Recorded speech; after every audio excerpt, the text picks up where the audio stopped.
I can still feel the weight of his hand on the doorknob, the soft click of the lock echoing louder than my own breath. The room felt smaller, warmer, as my thin night dress clung to me like a secret I hadn't meant to share.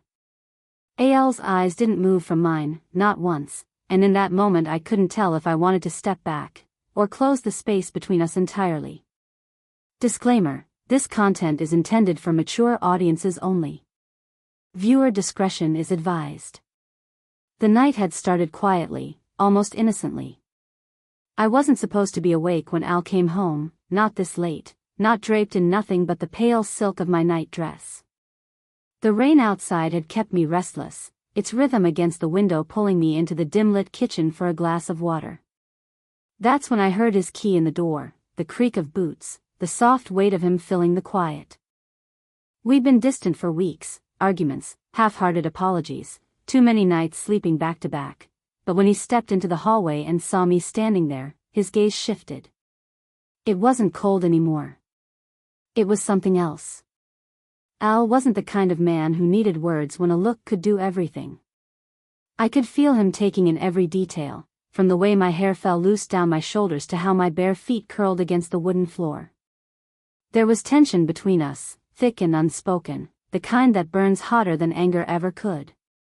I wanted to say something, break the silence, but before I could, he moved past me and with a firm, deliberate motion, turned the lock on the front door. The sound sent a shiver down my spine. My heart raced, not just from fear, not just from want, but from the sudden realization that we were alone in a way we hadn't been for so long. He leaned against the doorframe, eyes still fixed on me, as if deciding whether to speak or let the silence say more. Every step he took toward me made the room seem smaller, more electric. I told myself to breathe, to keep my voice steady, but my body betrayed me. The night dress, so thin and soft, made me feel vulnerable, exposed, yet I couldn't bring myself to move or cover up. There was a pull, a gravity in his stare, one that felt as dangerous as it did familiar. My mind raced with questions. Was he still angry? Was this something else entirely? Could we cross this line when we hadn't even mended the last?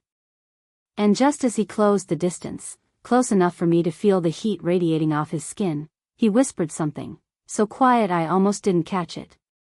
But before I could ask what he meant, before I could decide whether to move closer or away, he reached past me, and the lights flickered, leaving the room in shadows. The shadows seemed to deepen as the lights dimmed, their soft flicker painting Al's face in shifting gold and shadow. For a moment, neither of us moved. The storm outside grew louder, like it was swallowing the rest of the world, leaving only the two of us inside that small, quiet room. My pulse was still loud in my ears, my breath shallow, and yet I couldn't bring myself to break the silence. There was something in his eyes, something between anger, longing, and something I couldn't name, that held me still. I thought about the last few weeks, the nights we barely spoke, the arguments that left more silence than words. Al wasn't cruel, but he could be distant, like he carried a weight I couldn't see. I'd felt alone even when he was home, and somewhere in the back of my mind, I had wondered if we were slowly losing each other. And yet, here, now, with the rain hitting the windows and the house humming with the sound of the storm, I couldn't feel that distance. Every shift in his expression, every slow breath he took, felt like a thread tying me closer to him again. He stepped closer, just enough for me to catch the faint scent of rain on his jacket, the warmth of his presence brushing against my skin. My fingers tightened around the edge of my night dress, not because I wanted to cover myself, but because I didn't trust my body not to move toward him first. I could feel his gaze linger, tracing me, not with impatience but with a careful intensity, as though he was trying to decide what we were to each other in this moment. The flickering light cast us both in soft shadows, our faces half hidden. Al's voice, when he finally spoke, was low, almost thoughtful, as if he wasn't sure whether I was close enough to hear him. "It's been too long, hasn't it?" The words felt heavier than they should have, holding all the tension of every silent night, every unspoken apology. I opened my mouth to respond, but the power cut suddenly, plunging the room into darkness. The only light left came from the rain-slick window, faint and cold, leaving us both as silhouettes. I could feel him close, closer than before, though I couldn't see his face anymore. And in that darkness, I felt the space between us vanish. The darkness pressed in on us like another presence, heavier than the storm outside. I could hear the steady rhythm of Al's breathing, closer now, and every sound seemed sharper, the soft creak of the wooden floor under his weight, the faint hum of the wind sliding through the cracks of the old house. My fingers trembled against my night dress, not from the chill, but from the way my body seemed to hum with awareness. Every instinct told me to speak, to break the spell, yet no words came. When his hand brushed mine, just barely, like an accident, I flinched, though not from fear. The contact was brief, almost hesitant, but it sent a shiver through me, one I couldn't hide. He didn't pull back immediately. Instead, I felt his fingers linger for the smallest moment, as if testing a boundary neither of us had drawn aloud. My breath caught, and I knew he could hear it. Weeks of unspoken things hung between us like fog. Every night we had spent apart in the same house, every argument left unfinished, every apology swallowed, it all pressed into this single, breathless moment. Part of me wanted to step away, to remind him, remind myself, of all the walls we had built to keep from getting hurt again. But another part of me, the part that had been aching for him even when I pretended not to, wanted to close the gap entirely. Why now? I whispered, not even sure I meant to say it out loud. My voice sounded strange in the dark, softer, more vulnerable than I wanted it to. Al didn't answer right away. I could sense him shifting closer, could feel the faint warmth of his chest near mine, though our bodies didn't touch. When he finally spoke, his voice was low, rough, like the words were pulled from somewhere deep. Because I can't stand the space between us anymore. It should have been comforting, but instead it tangled my chest tighter. I wanted to believe him, but the memory of his cold stares, the slammed doors, the way he shut me out without explanation, they all surged back, colliding with the warmth of this moment until I couldn't tell what was real. Was this sudden closeness a truce, or a way to control what he felt slipping away? My hand hovered in the space between us, aching to reach for him but frozen by hesitation. Outside, a roll of thunder cracked, making the windows rattle, and in the flicker of distant lightning, I caught the faint glint of his eyes. They were searching, questioning, but there was something else there, something that felt as dangerous as it was familiar. And then, just as the tension seemed unbearable, the sound of a knock echoed faintly from somewhere deeper in the house. The knock echoed again, softer this time, almost as if it came from the walls themselves. I froze, every muscle taut, my breath shallow. Al didn't move at first. His eyes were still on me, dark and unreadable, as though whatever was behind that sound mattered less than the storm of tension swirling between us. The faint candlelight flickered, casting his face in sharp shadows, and for a fleeting moment, I wasn't sure if I trusted him, or myself. His hand brushed against mine again, this time more deliberate, a slow and careful touch that felt like both a question and a warning. My chest tightened, every part of me aching to lean into that warmth, to forget the arguments, the locked doors, the distance we'd built like armor.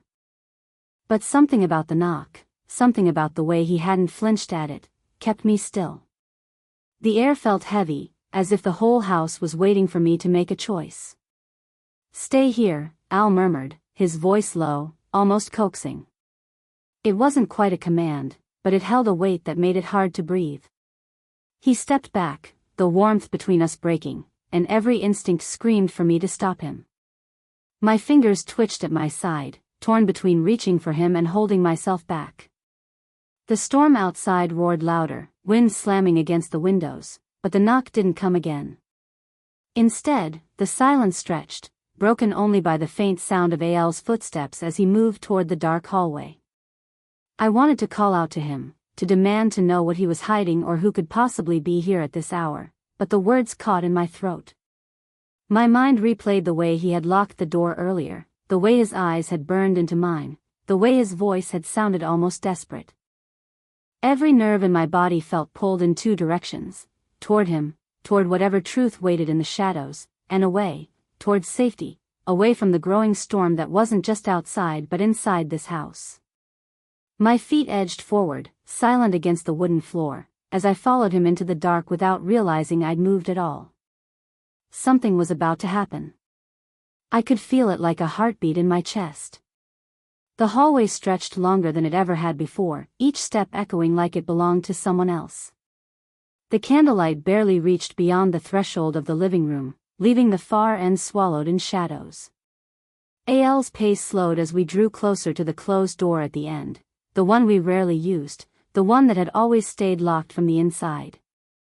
My bare feet felt the chill of the wooden floor as I followed, almost without realizing, my breath shallow and my mind spinning. Another knock. This time, it didn't come from the other side of the door. It came from inside. I froze, every instinct screaming for me to turn back. My heart pounded so loud it felt like it could shake the walls.